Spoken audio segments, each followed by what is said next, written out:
Buenos días, chicos. El día de hoy vamos a hablar acerca del tema del naturalismo. Este es el último tema que vamos a ver en el módulo 3 para continuar con el último de los módulos. El naturalismo es una consecuencia que surge del realismo. De hecho, deriva de él muy directamente y también surge en Francia en la segunda mitad del siglo XIX. Pero este es un caso muy específico porque sí se tiene una fecha exacta de cuánto es lo que dura, a diferencia de las corrientes anteriores, donde solamente se nos indican los siglos en los que se localizan. En el naturalismo vamos a ver que su época de auge y lo que dura, porque dura muy poco, es de 1880 a 1900. Surge entonces en la segunda mitad del siglo XIX, casi a finales, dentro de lo que todavía es el realismo, porque se sigue escribiendo mucha obra realista cuando surge el naturalismo, porque el naturalismo es una exageración que se hace del realismo. También surge en Francia y tiene muchos países también en donde se desarrolla, como en España, en Rusia, en Italia, dentro de lo que es Europa, y en Hispanoamérica también se desarrolla, cada uno con sus características particulares. Aquí, a diferencia de lo que se vio en el realismo, que lo que se hace es una crítica a la clase social media, aquí se enfoca en la clase baja. Es el tema de estudio por las características que desarrollan.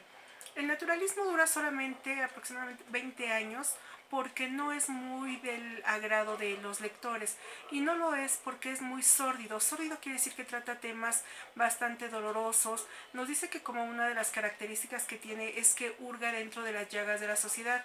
Hurgar es buscar muy exhaustivamente, y cuando busca de manera exhaustiva dentro de una sociedad, pues se encuentra con lo peor, lo más sórdido, la podredumbre que podría haber dentro de una sociedad. El naturalismo es muy cruel, es muy duro, y por eso es que no es del agrado de los lectores o de la mayoría de los lectores. Por eso es que dura solamente 20 años, porque nos refleja una realidad que no queremos ver. Pero ellos tenían una intención. Decían que si a través de la literatura se podía exponer cuáles eran los defectos que tenía una sociedad, pues entonces se podría tratar de arreglar esos defectos, porque se tiene conciencia. No se puede arreglar, no se puede tomar un punto de partida si es que no se sabe que se tiene un problema. Al tener ese problema, entonces nosotros podríamos darnos cuenta que se puede desarrollar entonces un mecanismo para afrontarlo y que esto se pudiera solucionar. No importa que se esté tratando de Europa, no importa que sea, por ejemplo, un país como Francia, con una de las sociedades más desarrolladas en ese momento dentro del continente europeo, aún así tienen graves problemas de condiciones sociales muy dispares. Entonces esto lo refleja. El naturalismo tiene como principal representante a Émile de Zola. Émile de Zola es un escritor francés que tiene una obra muy importante que es Nana, y que aborda uno de los temas fundamentales del naturalismo, como es la prostitución. Vamos a ver, por ejemplo, que en el naturalismo tiene unos puntos muy característicos que lo hacen diferente del realismo, que aunque depende y se desarrolla de él, toma sus características muy individuales. Primero, nos dice que la existencia humana está condicionada por factores genéticos y que esto va a influenciar un entorno social. Esto quiere decir que el ser humano va a comportarse dependiendo de una genética, digamos así entrecomillada, una genética que va a ser social. Y esto porque nos dice que los vicios y los defectos se heredan. Y esto también viene a colación porque nos dicen dentro del naturalismo que se siguen pasos pseudocientíficos. Desde ahí ya estamos entrando en una falsedad.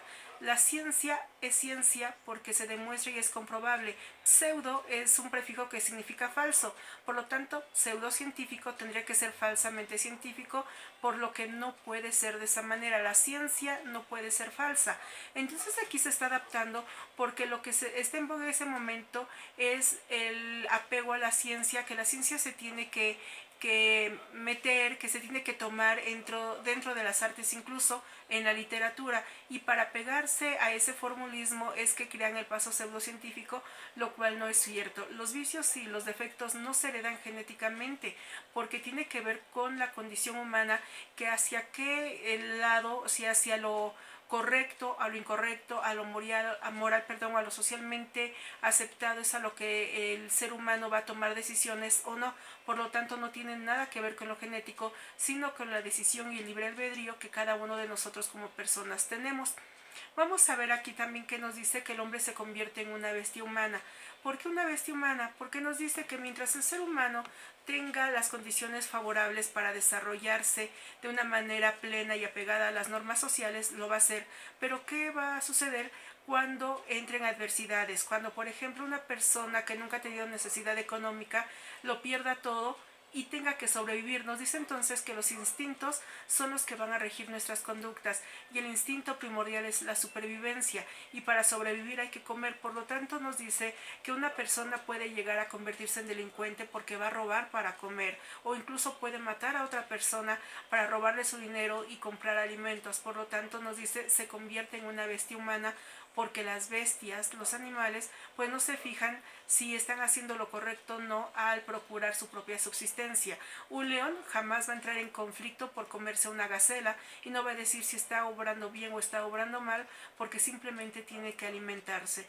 Entonces nos dice el hombre a convertirse en una bestia está desarrollando esas mismas características donde lo primordial es subsistir. Tenemos otra que nos dice que va a retratar a la sociedad lo más fielmente posible, pero llevándolo hacia su lado más oscuro, hacia lo más negativo. Por lo tanto, en una obra naturalista no vamos a encontrar belleza, no vamos a encontrar bondad, solamente vamos a encontrar unos paisajes desoladores, tristes, míseros. La miseria se va a encontrar en todos lados y no solamente una miseria económica, sino una miseria moral. Por lo mismo, el naturalismo es, les decía, cruel, es desgarrador, porque nos va a llevar a lo más bajo a lo que puede conducirse el ser humano. Por eso también nos dice que hurga dentro de las llagas de la sociedad y los temas que desarrolla son los más sórdidos y son 5. Va a desarrollar la miseria, la delincuencia que con ello lleva, el alcoholismo, el adulterio y la prostitución. Y como se darán cuenta o podrán analizar, estos 5 temas están relacionados y sobre todo los 4 últimos están relacionados con el primero, porque mientras haya miseria vamos a tener como consecuencia la delincuencia, porque van a tratar de obtener los medios para sobrevivir. Se va a dar el alcoholismo como una forma de ahogar los males, de olvidarse de la realidad en la que están viviendo. También va a tener el adulterio, porque una mujer puede tener sus valores bien cimentados. Sin embargo, si ve que sus hijos están muriendo de hambre y alguien la corteja y le ofrece un poco de dinero, pues va a tener que vender su dignidad, va a tener que olvidarse de ella porque tiene una necesidad que cumplir. Y entonces ya se vuelve como un trabajo, un oficio y se entra al mundo de la prostitución. Hay quienes directamente llegan a la prostitución porque es la forma, digamos, más fácil de obtener dinero. Y sobre todo si son mujeres jóvenes y son hermosas, pues van a tener un punto a su favor porque van a ser asediadas por los caballeros.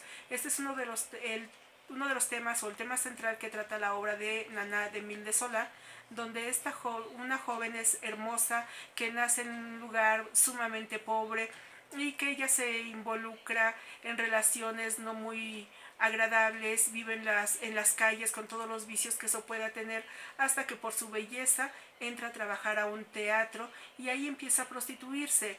Pero no solamente prostitución con los hombres que no tienen a lo mejor una condición social alta, sino que se involucra con nobles incluso, porque aquí es donde nos muestra una sociedad hipócrita en donde se está buscando prevalecer los valores, pero a su vez ellos mismos los contravienen porque acuden a esos lugares a observar a las mujeres, a involucrarse con ellas. Y nos dice que en ese momento de la sociedad, si los hombres tienen dinero porque son de clase alta, porque son nobles, puede comprar a las mujeres que ellos quieran y alcancen a tener. Las mujeres de alta sociedad pues también van a coleccionar amantes, y los de la clase baja lo único que tienen que hacer es vender su cuerpo porque no pueden hacer nada más para salir de la miseria. Entonces son de los temas fundamentales que se desarrollan.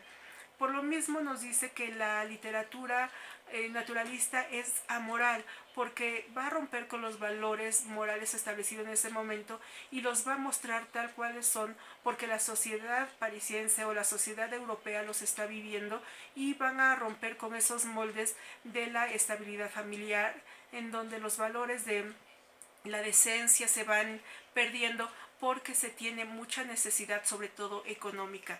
En ellos nos dice que también se emplea un lenguaje, pues un lenguaje vulgar, común, muy coloquial, porque es como se están expresando. No van a tener un lenguaje adecuado, puesto que están desarrollándose en los medios más bajos, los suburbios. Bueno, ahorita como va a estar muy pesado el video, se los mando en la siguiente parte. Continuamos.